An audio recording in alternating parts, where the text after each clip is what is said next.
It is Wear Nice Knitted Hats by Your Mother season. I've got a cute little hat here.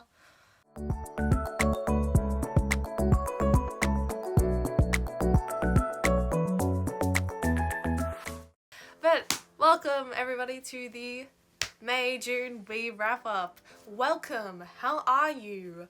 I'm doing great, and it's time to put on the glasses.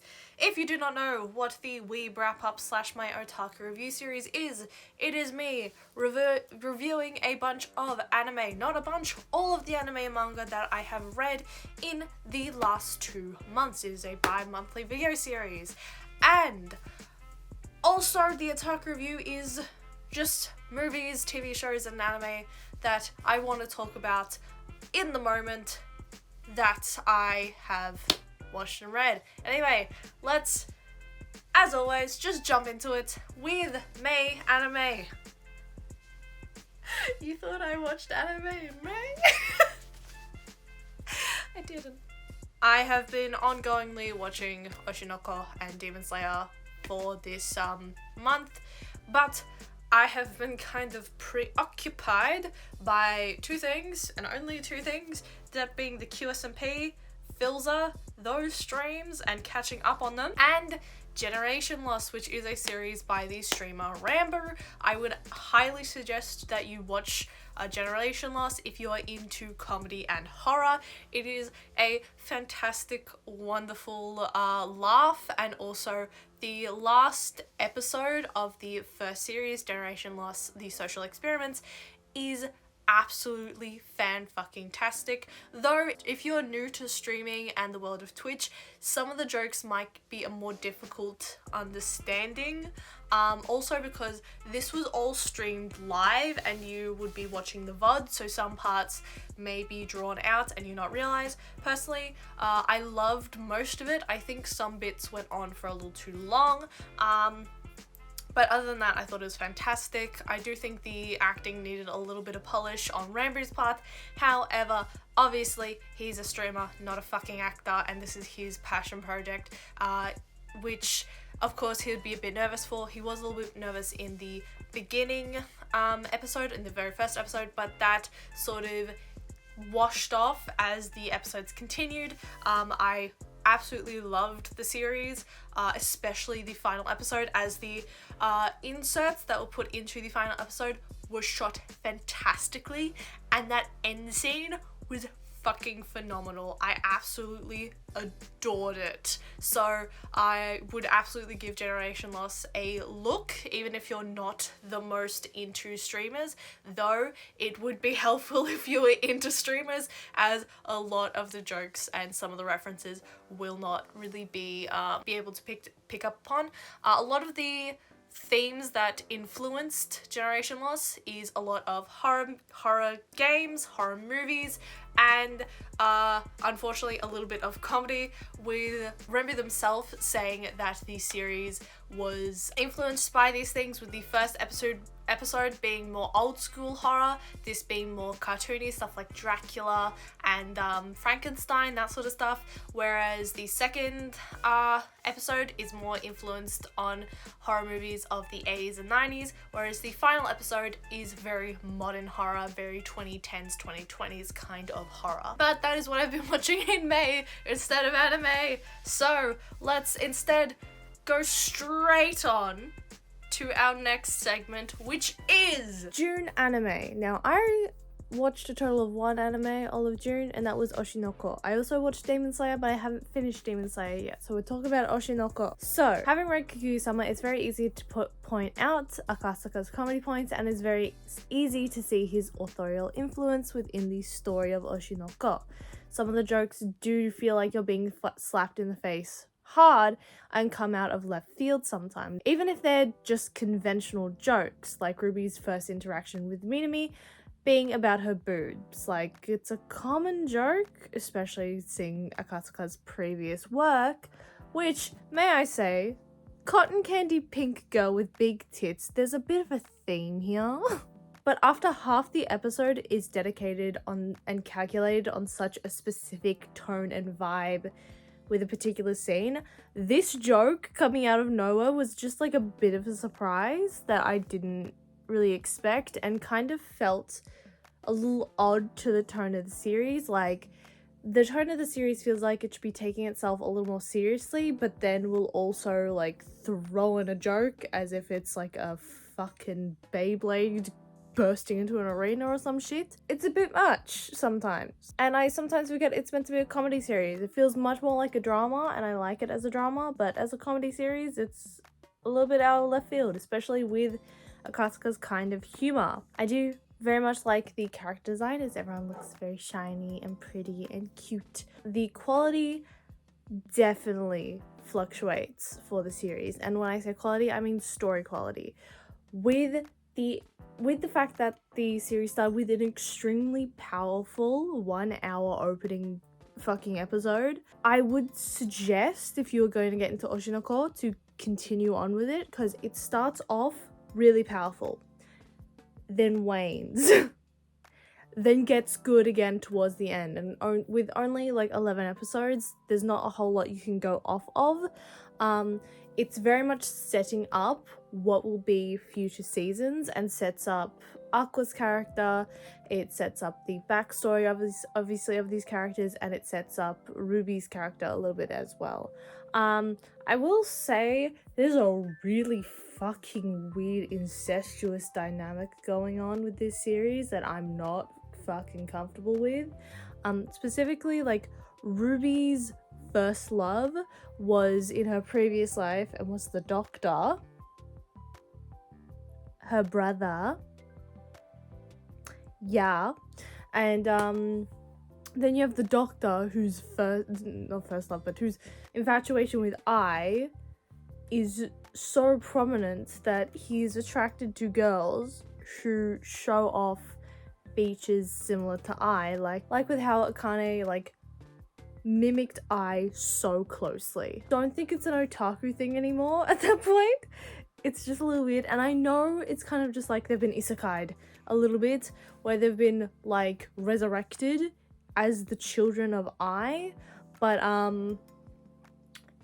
it's still weird, dude. Half the time you forget that these characters were resurrected, but because like they're living a new life. They know their siblings as different people, and they now have new experiences on top of remembering their previous lives. So it's like a little weird. Like, I keep forgetting that Aqua was a doctor in his previous fucking life. The plot point of Ruby being a resurrected person comes up more and is more relevant to her character than the doctor being resurrected. Like, the first couple of episodes, I would say, yeah, that's pretty important to his character. But after the first, like, 4 episodes, it's not.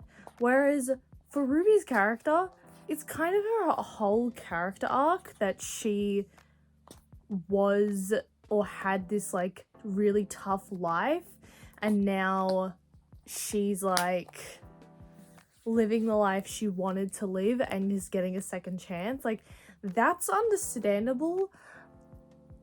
Aqua's isn't so much. Also with Oshinoko, I would say that is probably the most awkward part of it, especially when like Aqua's taste is like Akane imitating I, and I will say, out of all the ships in the show, Arima and Aqua, yes, because it isn't fucking weird. I will say Akane and Arima being rivals is fantastic, and I love the drama, but I will die on the hill of Arima and Aqua.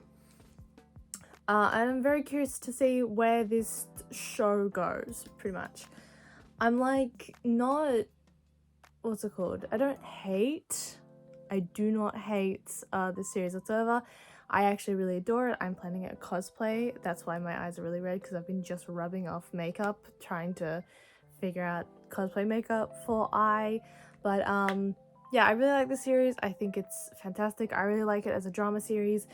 Some of the comedy aspects really throw me off sometimes, but overall I really like Oshinoko, and for one of the only anime that I watched in the last 2 months, I would absolutely give it a recommendation, especially the first episode. Oh my fucking god, the first episode could be a movie and I would just leave it there. Like,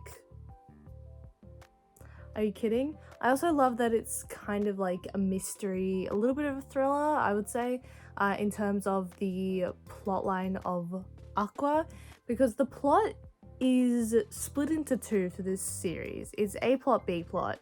A plot is Aqua trying to find Ai's like killer who sent who his father is and who like killed Ai essentially, and the B plot being Komachi being resurrected by Ruby.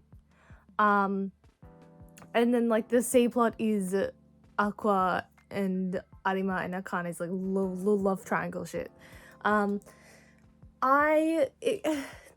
way that the series handled it is a little bit muddy, I will say. But like overall I do enjoy it. It is a very fun series, and like it's got very engaging characters, and again, after the first episode it dips a little bit and then gets better again.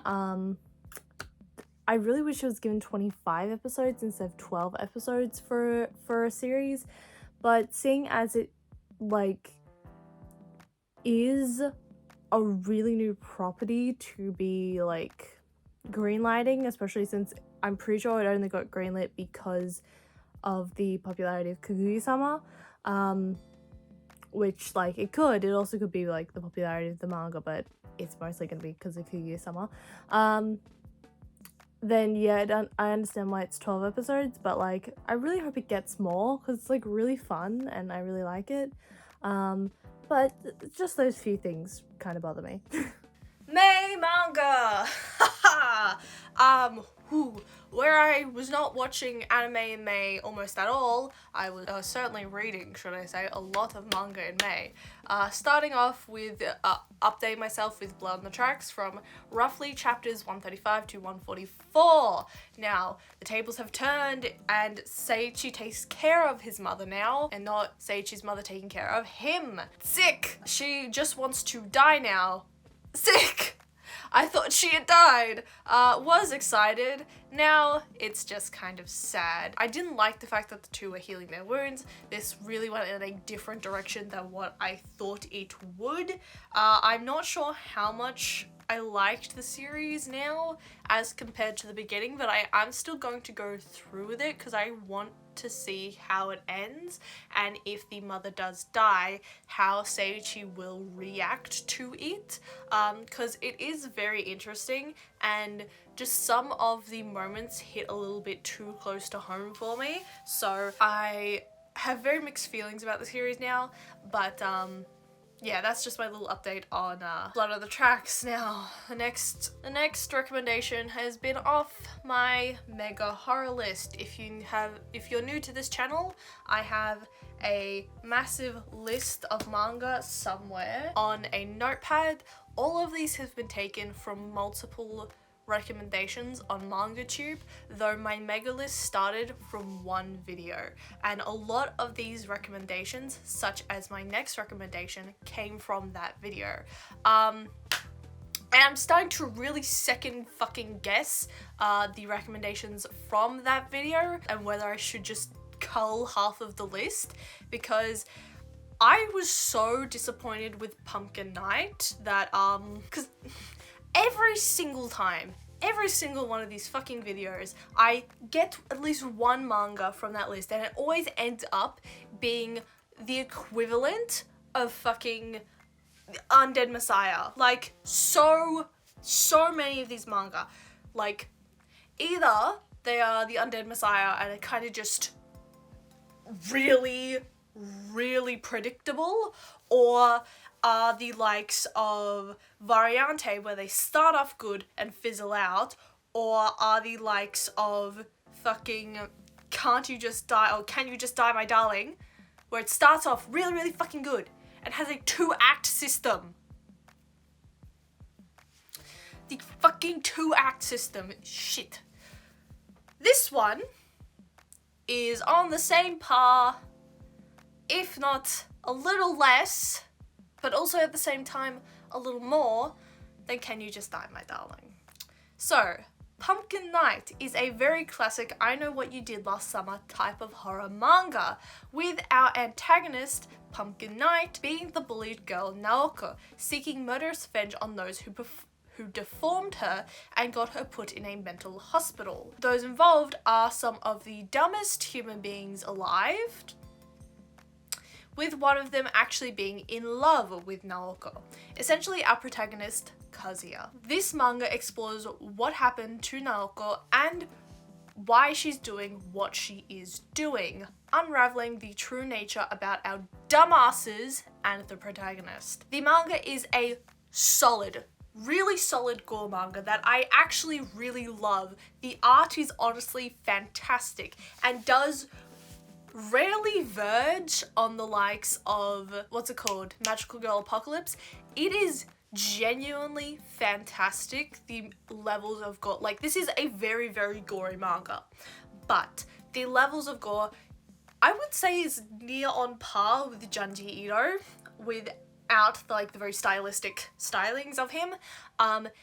Genuinely, it is fan-fucking-tastic. If you are a gore fan, this is genuinely something that you should, at the very least, read the first 20 chapters of, because just the first couple of deaths are horrific and I love it. They have fantastic deaths that make your skin just crawl. For example, the first victim of Naoko, which is Saki, gets partially cremated, with the first victim of Naoko being Asami. And by that I mean Asami is dead, and at her funeral, Naoko somehow gets Saki in Asami's coffin, and as they take Asami and Saki to get cremated, they turn on the cremation kiln machine thing, and Saki gets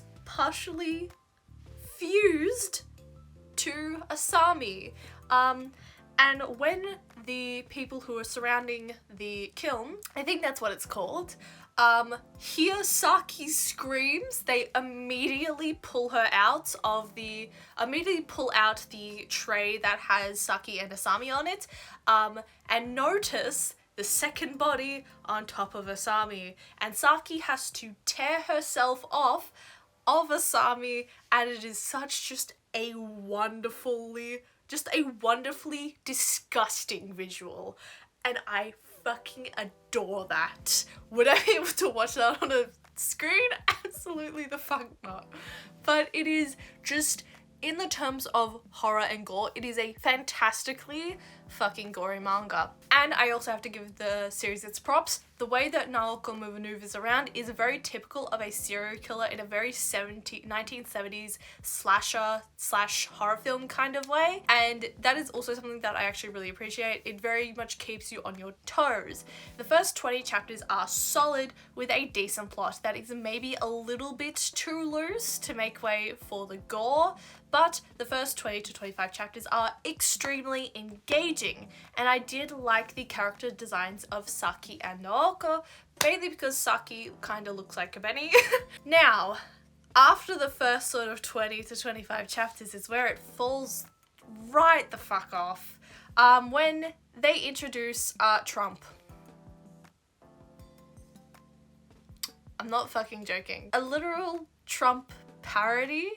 It's not really even a parody, it's kind of just Trump but Japanese. The entire story after this introduction of Trump is included, deviates quite quickly, and it is so fucking disappointing. That, and they also do the cardinal sin of killing off the main serial killer way too fucking quickly and attempting to introduce a new one in the form of our protagonist, Kazuya.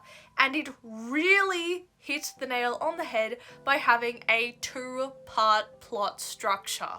It just didn't fucking need to be there, and the series could have died with Naoko, because the whole point of the start of this story is a revenge plot on the people who did Naoko wrong. Her reason for murdering everyone is gone. They are all dead, and Kazuya is in a mental hospital, and Kazuya was on her side. She did not need to be revived, and yet she was. The story should have ended with Naoko's death, but it didn't. This story did also have the faults that I have disliked in a lot of the horror manga that I have talked about.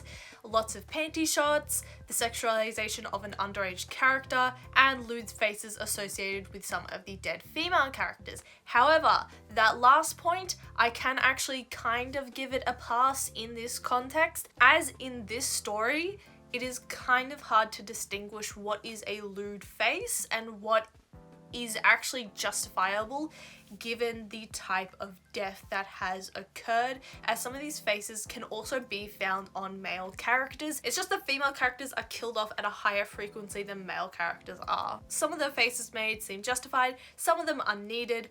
Also, the characters are just plain fucking idiotic sometimes, and I don't really appreciate it. Now, this next critique isn't necessarily about the manga itself, but the only translation I could find. And I say the only translation I could find, as I tried to find multiple sources, all the usual places I go, for a different English translation, as usually that is the case. You can go to a different website and find an alternate English translation. But for some fucking reason, this story has the exact same translator throughout the entire series on every single goddamn translation website. So it's more than likely, if you want to read this and can't afford the official English translation, which I don't even know if there is one, you'll end up finding this specific translation. So my issue is that the translator does not take the series seriously at all. It's evident with the fact that the characters have been made to be British instead of a neutral English that is usually found in translations.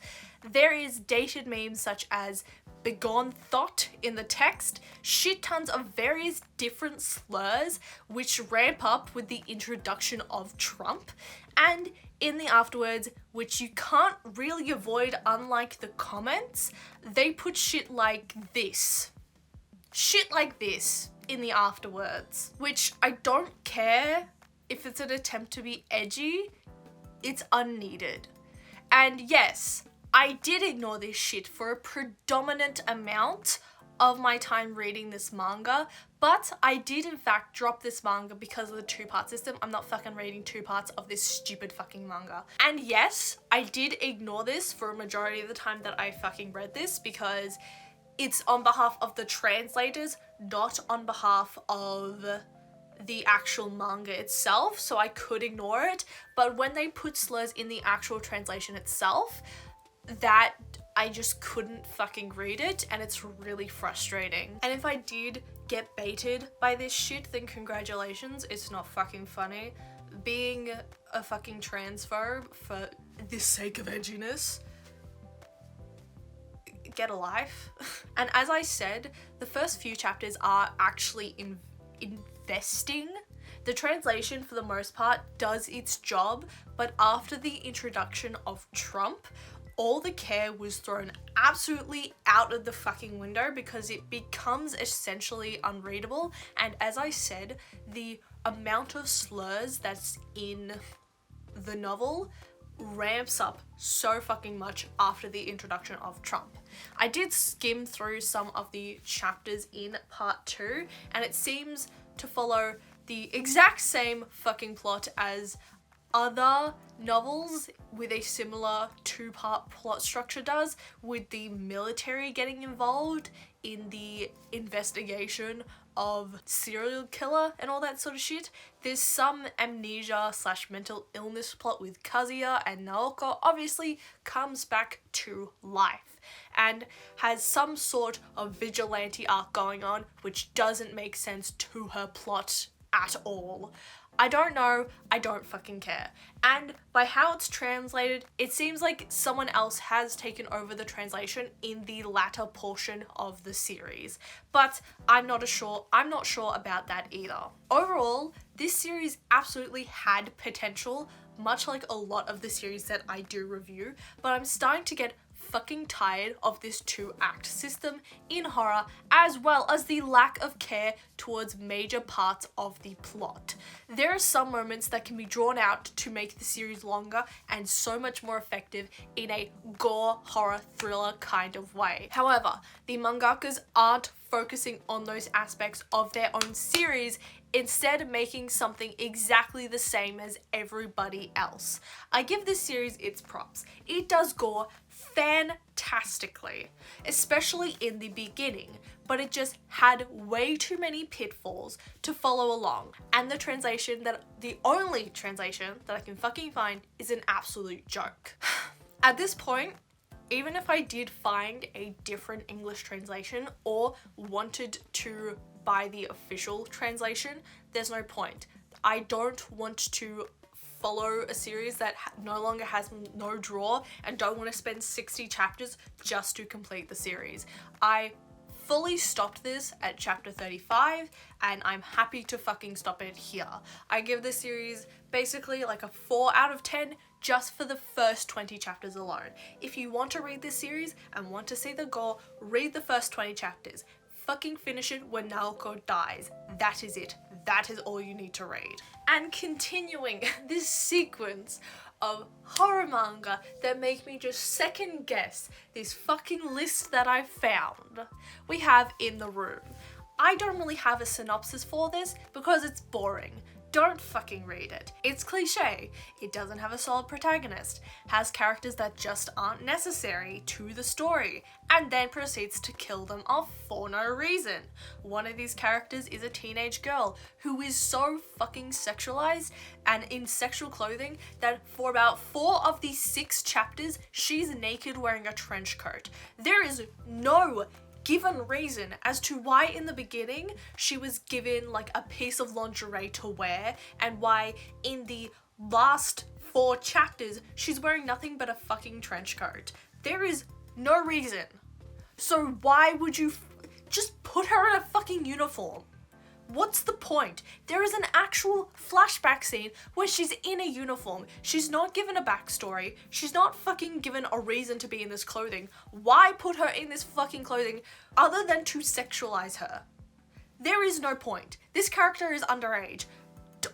I don't see the reason why she should be in here. I'm not even going to summarize because it is not worth summarizing.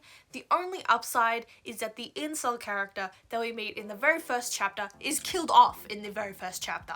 Thank fucking God. I wouldn't even recommend this as a read it while brain dead kind of jokey recommendation, because when there's an actual rape and murder of one of the characters visually depicted in this story, it's not worth reading, not even for a joke. It's just another killing game and there's nothing really interesting. Also, clearly the person who wrote it is just a huge Ace Attorney fan because the main villain fucking looks like Edgeworth and is an attorney. So, yeah.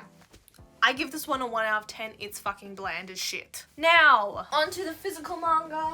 I have 2 that I read in this month because I got myself a little treat. We're going to be starting off with Claudine, which I'm going to give a trigger warning for suicide. To take a break from shonen and horror, particularly shonen horror, we go to shoujo drama and shoujo romance. A drama romance about our titular Claudine, a boy born in a girl's body, from the perspective of our narrator, his psychologist. Now, Claudine identifies as a man, but everyone else sees him as a woman because this is 20th century France. We follow Claudine from the age of 10 to his unfortunate suicide, his relationship with love, and how him being born in the wrong body has affected said love life in early 20th century France. The short story details the multiple loves of Claudine's life, the dramas of his family members taking said loves away from him, both physically and in a romantic sense, and how the loves of his life don't see him as a man, how it takes a toll on his heart and his mind. The only person seeing him for who he truly is being his childhood friend Rosemary, his father, and his psychologist. It is a tragic story that ends in death in a very overdramatic way, being very floral and romantic in an artistic sense as well as an actual romance. I do have my critiques of this novel and how it is categorized, as on my anime list it is defined as a girls' love novel, but personally, seeing as Claudine sort of identifies as a man, I don't think that it is equivocated that way. It is most certainly queer, but I wouldn't really call it girls' love. Personally, my critiques on the art, I wish Claudine as a child hadn't been drawn so much like his adult self, which when he has his first kiss, which seems to be for him at around between 10 and 15 years of age, Claudine looks much like an older person kissing a very clear child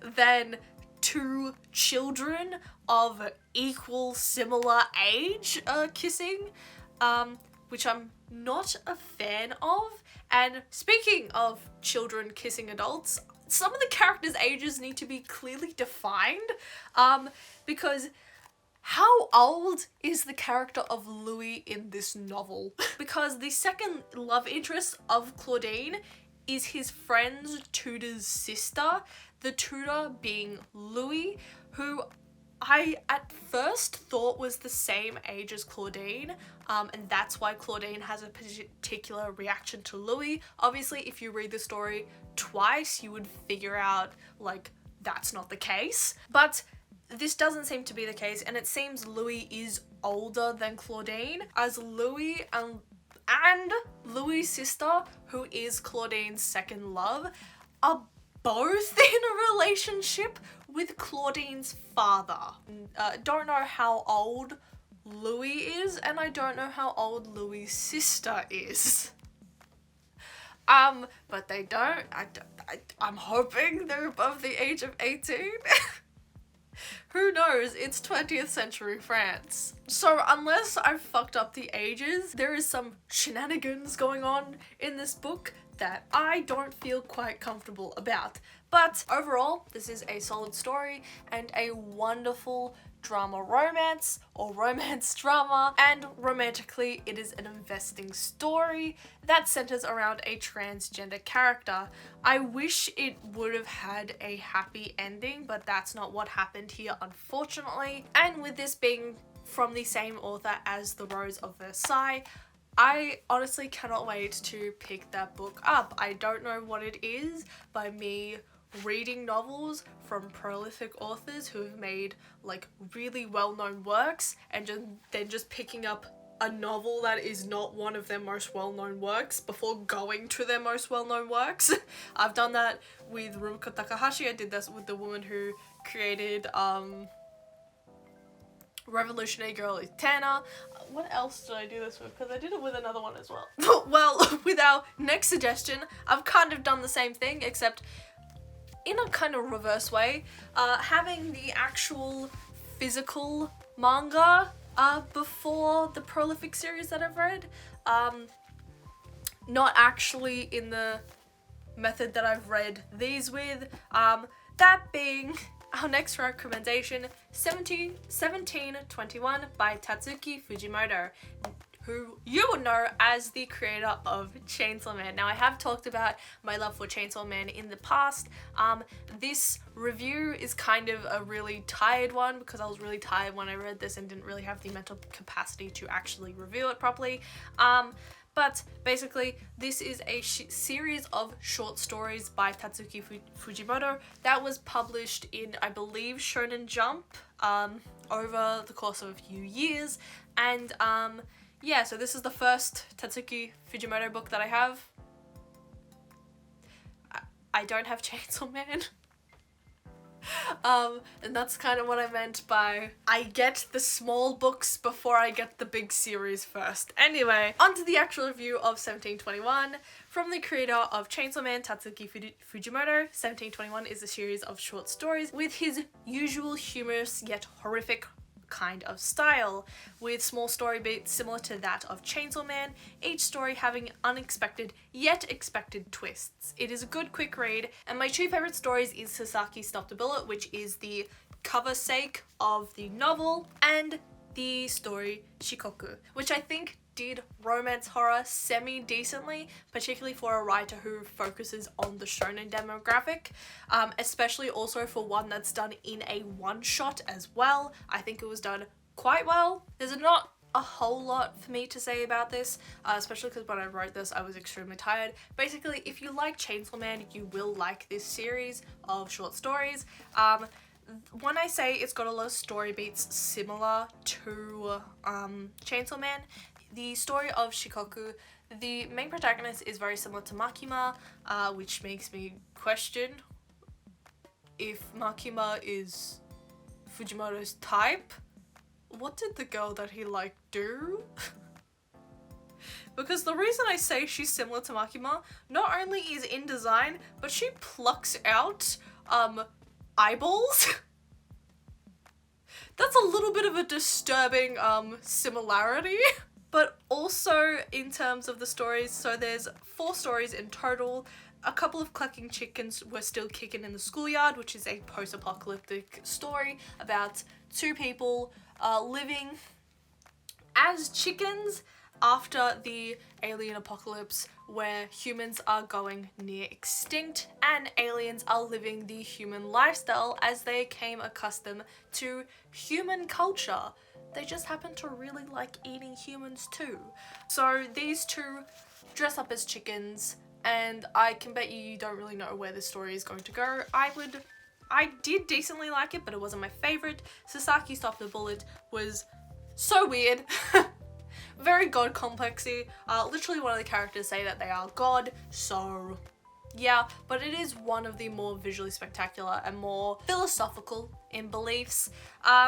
Love is Blind, that one's just like a fun comedy series, a fun comedy one-shot, a very one-minded kind of thing, very Kaguya-sama in a way, more shonen-y of a Kaguya-sama thing. And the last one is obviously Shikoku, which is more of a twisted romance kind of thing. It's got vampires in it, so yeah, it's kind of like a vampire horror scenario but done in a shonen way. I did enjoy it, but it wasn't my absolute favorite. So yes, if you like Chainsaw Man, then I would suggest picking up 1721. I kind of picked this up thinking it was Fire Punch, which is one of the books that I want to read. So that was a mistake on my part, but like this is pretty decent, and I like collecting, as you can fucking see, short horror series. And to pick up one that isn't Junji Ito was a big thing for me. But yes, that has been all of my May manga. So let's move on to June manga. So, with June being Pride Month, I decided I wanted to read more gay manga. But then something happened. I got a job. And so, you'd think my manga consumption would slow down. No, it's sped up because I was able to buy so much fucking manga this month. So I started with Is Love the Answer, which is something that I bought last month but decided to read this month. So when I said Kanojo ni naritai kimi to boku was too preachy and could do these realizations in a more entertaining way, this is what I meant. Is Love the Answer is the journey of our protagonist Chika, and in her realization that she is a/ero, even though she's not entirely sold on the label, which is very common in queer people's experiences, much like myself.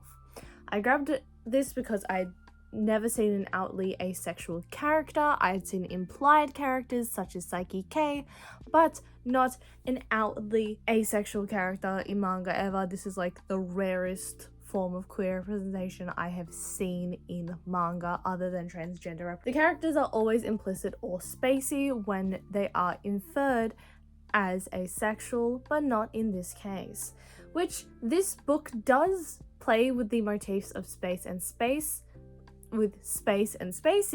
Throughout this book we follow Chika's realization of her own identity and understanding others' interpretations of the same topics. It explains not only asexuality really well, but explores the whole spectrum of queer identities really well in a very simple way. The main character is very energetic, which we don't typically see in asexual coded characters, and I love the talk about the nuances of sexuality and gender, as well as being attracted to fictional characters of the same and different genders. Simple things I enjoyed were incorporating people who are not only queer, but also who have unusual or very queer community heavy hobbies, as well as love the platonic marriage and the representation of platonic marriages. Fucking normalize platonic marriages, because I think that's really fucking cool.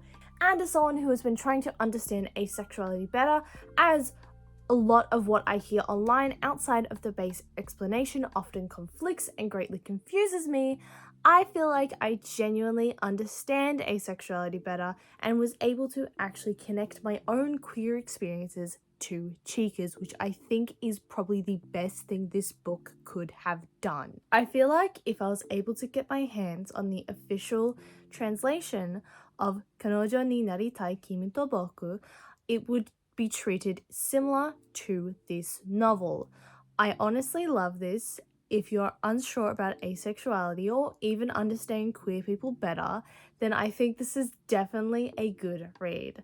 And also for people who are ace or queer, it is also a very good, wholesome book in general. So yes, this is the book, this is the cover. No, you can't see the physical version because I so fucking badly water damaged it. But out of the manga that I bought this month, the first one that I read was Thigh High because it's so fucking small. Now, I didn't really expect Thigh High to be in Minotaur, but it was, so I picked it up. In this volume, we continue the shenanigans of the first with parroting shoujo with shonen-esque twists. Pretty on par with the first volume, a fun, humorous read as always, very episodic and fun. I will say there is a bit of nudity in this particular volume because there's a bathing scene, but nothing out of the norm of like a bathhouse scene that you'll see in a lot of anime, manga, and even a lot of like school-age manga as well. It is a regular slice of life, and yeah, that's really all with this volume. It's just fun, and as always, a good read. I will probably pick up the next volume because this is just like really fun and lighthearted and something that's just good to read. Good palate cleanser, you know? Next is a manga that has been fucking staring at me in the face for, I want to say, a year and a half. That being the full series of Kenkobancho Otome. Now, this is a adaptation of an Otome game. Volumes 1 and 2, the full series, should I say, of Kenkobancho, a regular 12th night. Kenkobancho Otome is a manga series adaptation of an Otome game of the same name. Clocking in at 2 volumes, it follows the seemed orphan Hinoko on her quest to make friends at an all-girls school. However, on her first day, she meets a doppelganger who begs, or rather demands, that Hinoko switches places with him at his delinquent all-boys school based in fighting under his name Hikaru. Hinoko and Hikaru are twins separated at birth and are the children of a big Yakuza boss. Hikaru doesn't want to go to the delinquent school, so he gets Hinoko to go in his place because he doesn't like fighting. Neither does she, but she has lived in an orphanage her entire life, so she's pretty strong. This is honestly a fun reverse harem that really holds up with solid character archetypes and a love interest who's a childhood friend as well as a new friend that has been made within the realm of the series. I would suggest this for people who like series such as like the K-drama Strongmun Dobongsun and reverse harems with gender swapping themes similar to Oran. Similar but not the same. And while the series itself, this series doesn't have a romantic ending, I would like to play the game itself to see if it does have a romantic ending, because I swear to God, end couple. end couple goals. I wanted them to get together so fucking badly. This was like unexpectedly like wholesome and fun to read. This is much more of a comedy slice of life with romantic themes, but given that it is an otome game, I can only assume the game of the same name is a romance, and let me just say, Hinako and Kira, favorite couple.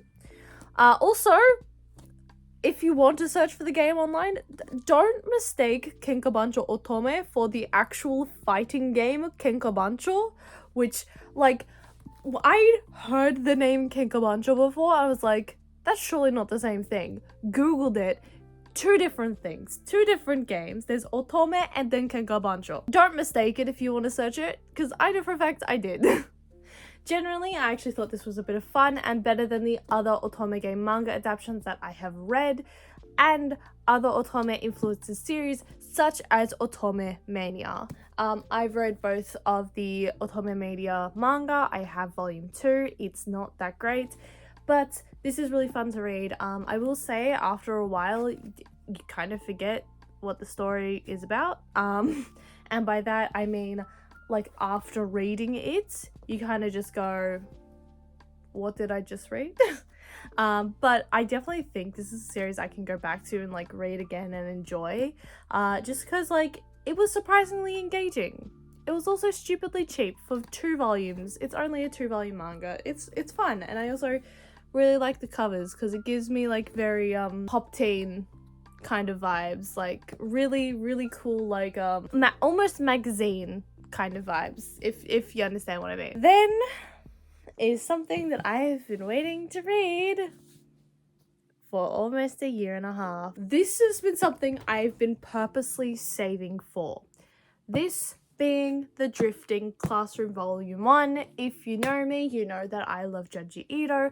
I've done a lot of research into Junji Ito, and I know for a fact that this author was the influence to Junji Ito, and it was one of the people that Junji Ito used to work with.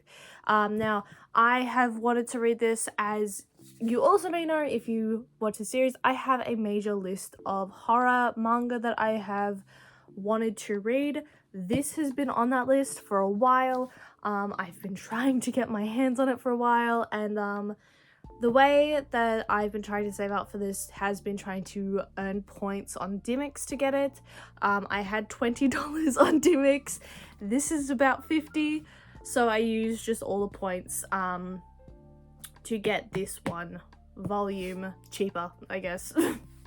But it is a fucking massive volume. There is 2 other volumes that I have to get to read, and I really want to get them very soon, but I probably won't for a while. I also don't know how the fuck it is gonna fit in my manga collection, especially on the horror shelf. Like, so far, it's sitting where, like, my constantly changing, like, manga pieces go. But also, so is Tombs. But yeah, so, I'm gonna need to overhaul my manga collection again soon. But anyway, The Drifting Classroom. Very exciting. I've wanted to read this for a while. I've heard a lot of good things about it. Now, I only took bullet notes for this story. Pretty much the entire gist of the story is that an elementary school has shot several thousand years into the future in time. No one knows how. It is just suddenly up and disappeared, and you find out it is shot into the future. Sorry to spoil, but that's what happens, and no one knows how, and it's very tense. I can see in this story where Junji Ito gets his influence from, especially from in earlier works such as Tomie. In this series, other than a decent mystery, there's a disturbing amount of child violence and child death, which makes sense to the context of them being elementary school kids, but some of the violent acts are just a bit far, such as a kid getting stripped naked and getting his bits crushed by a girl as a punishment. That was a bit uncomfortable and a little fucking weird. I know this was like written in the 80s as well, but why was there a sexist 12-year-old? Just casually a sexist 12-year-old who's the smartest in the entire school. We've had enough of those in 2023. I didn't need it in my manga. Generally, the actual story itself is a bit repetitive with an interesting enough concept to keep it going, though I am a little disappointed I saved so long to get this novel. It's not quite what I had imagined, but I can see the connection that influenced Ito and why he looks up to Umes in the way that he does. I'd probably give this first volume at least a 6 out of 10. So I can see how such an impactful author influenced another impactful author, especially since I believe it was in Fragments of Horror, Junji Ito mentioned working with Kazuo Umes in one of the little authorial stories that he put out. I believe it was in Fragments of Horror. It could have been in Venus in the Blind. It was in one of them, but I remember seeing it, and yeah, I can totally see the influences, and I did really enjoy that part. Seeing an author you love so much be inspired by another author. You kind of just see where the passion comes from, really. But we're not talking about Junji Ito just fucking yet. We are next talking about another horror series that I bought on a shopping spree, Inside Mari. I have so many mixed feelings about this one. I've also got it upside down, Inside Mari. In the same shopping spree, I bought most of the previous mangas. I was in Minotaur and saw the horror shelf. Half of the shelf was filled with Shuzo Oshimi's work, and my eye was drawn to Happiness, a very clear horror story based on the cover. But in the corner of my eye, I saw a shoujo-like cover by the same author. Reading the blurb of the story portrayed itself to be a body-swapping horror manga with some sinister undertones. So I picked it up, bought it, and I wish I bought Happiness. Inside Mari is a creepy and borderline boring story. The main protagonist is Isao Komori, a 21-year-old college student who has no life and only plays video games, jacks off, and goes to the convenience store, where he finds the angel of the store, Mari, who he follows home, not because he's a stalker. Sure, Jan. This novel basically sets up the rest of the series with Isao trying to figure out where Mari is, who's in his body, and trying not to peep at her body. I was instantly put off by the stalker behavior of the main character because it is stalker behavior. Doesn't matter how much you try and justify it, it's stalker fucking behavior. Especially because this stalker fucking behavior, him trying to make himself out as innocent, is every woman's worst fucking nightmare. And it affected how I read the rest of the novel. It was so fucking weird and creepy. I could not get behind the main protagonist whatsoever. I read the rest of the novel, and it didn't help that every chapter break felt unneeded, as it all could have been told within 3 to 4 main chapters rather than elongating it to about 7 or 8. And while I have read manga that is similar, where the first 5 to 7 chapters aren't the most engaging because they're trying to set up a plot, what they have that this series doesn't have is a normal protagonist that isn't deeply unsettling to read about, and that makes the entire story hard to read. This is generally unpleasant, and I really wish I had just picked up Happiness. I give this a 4.5 out of 10. I will admit the actual idea behind this series intrigued me, but this was generally disappointing. I really wish I hadn't read it, and it's just, the main character is just creepy, disturbing. I couldn't continue reading past this volume because it's both boring and just unsettling. And not in a fun, unsettling way. Now, we move on to I Think Our Son Is Gay Volume 4. Now, I went shopping literally like 2 days after I released my Pride video. And, that's what I bought I Think My Son Is Gay Volume 4, because I'd spoken about wanting it, and now I have it. So, time to talk about my favourite short series once again. I honestly love that each volume talks about slightly different topics about the queer community. I honestly love that each volume has a slightly different topic about queerness and the allyship of allies to queer people. And in this volume, we talk about friendship, a little bit of heartbreak, gender expression in a very fucking short chapter, and leading life the way that you want. And most importantly, more Mr. Tonalo. I'm kidding. But the other things are definitely there.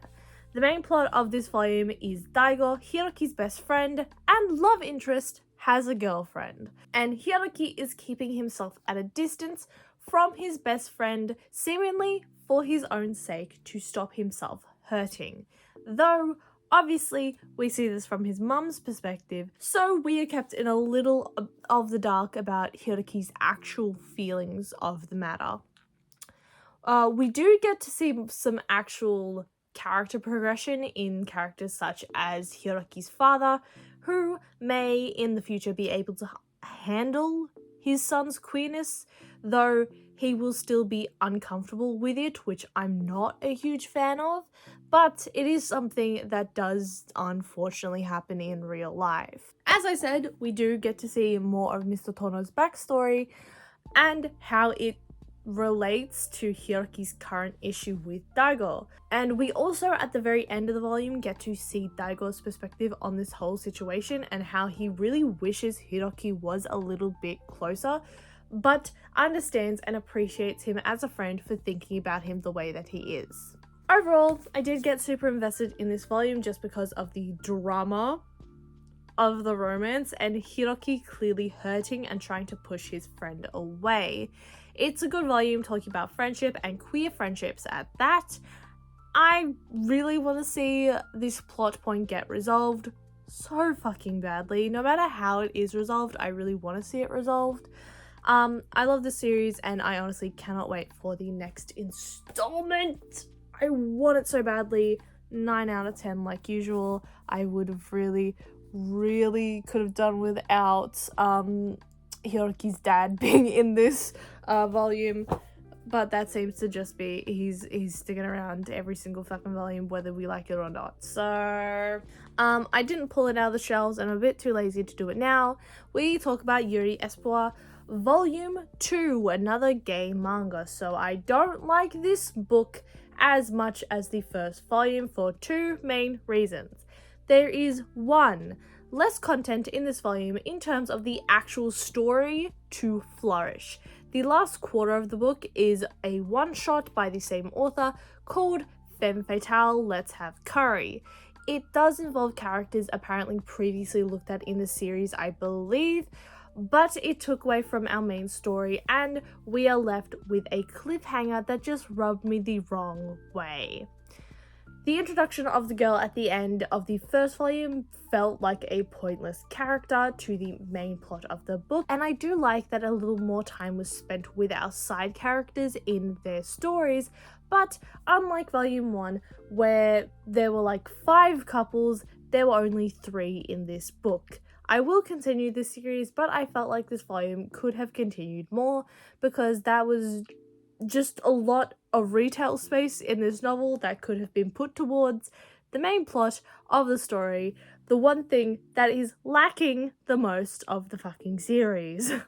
As a cute standalone, I really could get behind this series, but I was expecting this to be a 2-volume series, and to see it be more than that is a little bit bothersome, especially when this is the series format, and the second volume leaves a solid chunk of the novel to a short story instead of something to actually continue the series.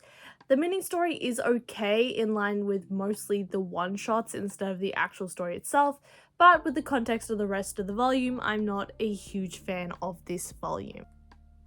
Tombs. So this story collection seems to have the remainder of the most really well-known stories, save the one of the woman peeling her child back because she's multiple layers like a fucking onion. That one I haven't seen yet in a physical volume, though I have read that one online. But more of the like bigger, most well-known stories that hadn't yet been translated, such as Toontown or Tombs, Slug Girl, and The Window Next Door, have been translated and put into this volume, which is just good to finally have those in my physical collection. Though this volume does also have some of the stories that we see in Maniac, such as Washed Ashore and The Strange Tale of the Tunnel, even though I was certain that I had read that story in one of the other short story collections, maybe like Venus in the Blind or Fragments of Horror or something, though I could be wrong, but I was just certain that I had read it in a physical book, but I guess not. Definitely reading some of these for the very first time, I can confidently say that Maniac had definitely left out some of the more important details of these stories, or could have taken like exact frames out of these stories and like translated it to the show better, to improve the storytelling of that, especially in Tombs itself. While it had gotten me in its like animated version, the actual like short story itself I actually found far more engaging, and that is because the story, like the animated version, took out one very clear element that like changed the way that I saw the story being like animated and told, and that being that the sister can't see what the brother can see at the end. In the actual anime, it's not made clear that the sister couldn't see that, or at least when I was watching it, it was not clear at all.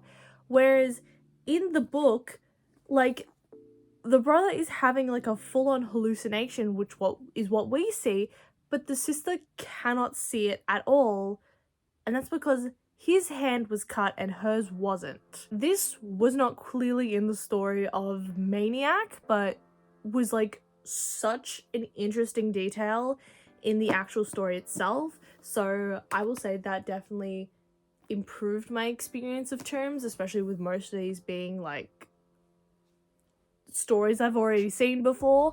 And yeah, in terms of like the two stories in here that like I hadn't seen whatsoever. So the actual stories in here itself is Tombs, Clubhouse, Slug Girl, The Window Next Door, Washed Ashore, Strange Tale of the Tunnel, Bronze Statue, Floaters, and The Bloody Story of Shinosuna. Now, I haven't seen 4 of these. Clubhouse I thought was interesting enough, kind of just like a good middle ground kind of story. Bronze Statue was one of the weirder ones, as there's always like a weird character type one in these short story collections, and Bronze Statue was that. It was a little bit Tomiya vibes, but not entirely. Then we've got Floaters and The Bloody Story of Shinosuna, which are the two that sort of caught my eye more.